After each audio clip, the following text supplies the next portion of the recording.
রান্না শুধু পেট ভরানোর জন্য নয়, এর সাথে জড়িয়ে থাকে ভালোবাসা, যত্ন আর পরিবারের হাসিমুখ। প্রতিটি মশলার ঘ্রাণে থাকে ঘরের উষ্ণতা, আর প্রতিটি পদে থাকে নিজের মানুষদের জন্য একটু বাড়তি মমতা। আজকের এই রান্নাটা আমাদের ছোট্ট সংসারের জন্য। আশা করি আপনাদেরও ভালো লাগবে। সংসারের ব্যস্ততার মাঝেও রান্নাঘরে লুকিয়ে থাকে অনেক সুখের গল্প। ভালোবাসা দিয়ে রান্না করা প্রতিটি খাবার পরিবারের সকলের মুখে হাসি ফোটায়। মায়ের হাতের রান্নার মতো স্বাদ হয়তো আর কোথাও পাওয়া যায় না, তবুও সেই ভালোবাসা দিয়েই আজকের রান্না।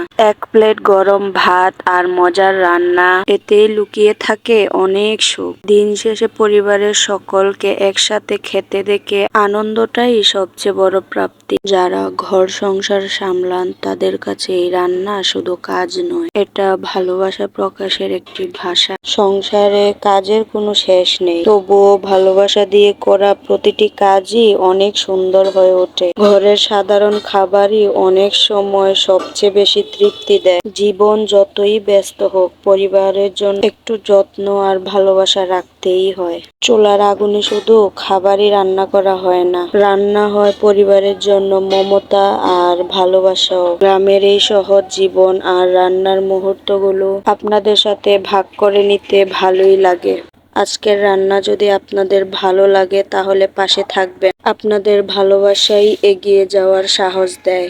রান্না করতে করতে অনেক ভাবনা আসে, আবার অনেক ক্লান্তিও দূর হয়ে যায়। পরিবারের মুখে তৃপ্তির হাসি দেখাই হয়তো এত এত আয়োজন। আমাদের গ্রাম বাংলার রান্নার স্বাদই হয়তো আলাদা, সহজ কিন্তু ভীষণ তৃপ্তিদায়ক। প্রতিটি রান্নার পিছনে থাকে একটি মানুষের পরিশ্রম আর ভালোবাসা। যত্ন দিয়ে রান্না করা খাবারের স্বাদ সবসময়ই একটু বেশি ভালো লাগে। আজকের রান্না দেখে আপনাদের ঘরের কথা মনে পড়ে গেলে আমার পরিশ্রম সার্থক। আজকের রান্নাটা কেমন হলো ভিডিও দেখে অবশ্যই মতামত জানাবেন। আপনাদের ভালোবাসা আর সমর্থনই আমাকে নতুন নতুন ভিডিও করতে উৎসাহ দেয়। আবার দেখা হবে নতুন কোনো রান্নার ভিডিওতে। ভিডিওটি ভালো লাগলে লাইক, কমেন্ট, শেয়ার করতে ভুলবেন না।